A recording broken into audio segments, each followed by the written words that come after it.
Right, let's check in with the money desk. Melita Ngalunkulu joins us now in studio. Melita, the court has granted an order for Comair to be placed on provisional liquidation. What does this mean, and where does it put the airline? That's correct, Maseko. Well, now it actually puts now that the airline is in provisional liquidation, workers' contracts are immediately terminated, and this means that liquidators will now have to go through what's on top of the list for what needs to actually be paid.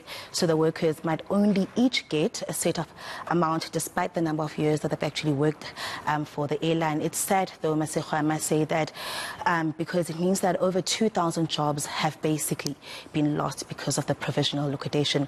All creditors will have to receive payment of some sort based on how much they owed per rand. For example, they might get back a certain number of cents or rands instead of the full amount. So what did the rescue practitioners tell the court today? Maseko, there are a number of options. There are a number of things that they did tell the court today. So in the 400-page document, which they did submit before the court, Comair's business rescue practitioners say there is an urgent need to put its assets, mainly its aircraft fleet, under a court-appointed liquidator. And this will preserve the value for creditors, as Comair is unable to meet any of its debt obligations at this point. So the company stated that it is unable to make payment of salaries and wages beyond 2020 May. So the listed assets worth at least 3.5 billion rand.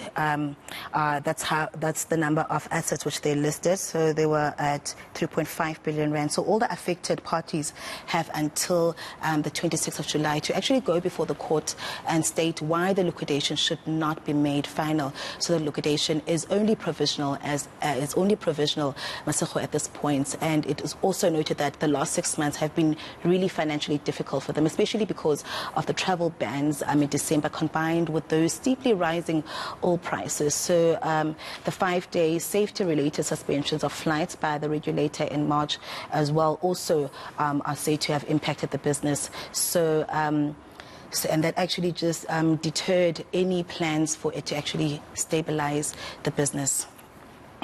Okay, what does this mean for the workers and the passengers? So, Maseko, there are a number of options that have actually been put forward. I do know that recently Discovery Bank said that it will immediately refund Vitality clients affected by Comair going into liquidation. So the refund process is automatic, so no action is actually required from any of the members. F&B is also one of those companies. They came out on Friday saying that customers who had actually purchased British Airways and Kulula flight tickets using the F&B and RMB private bank apps will be contacted and assisted through an automated refund process. And the impact of the Comair liquidation, on the local aviation space, that is?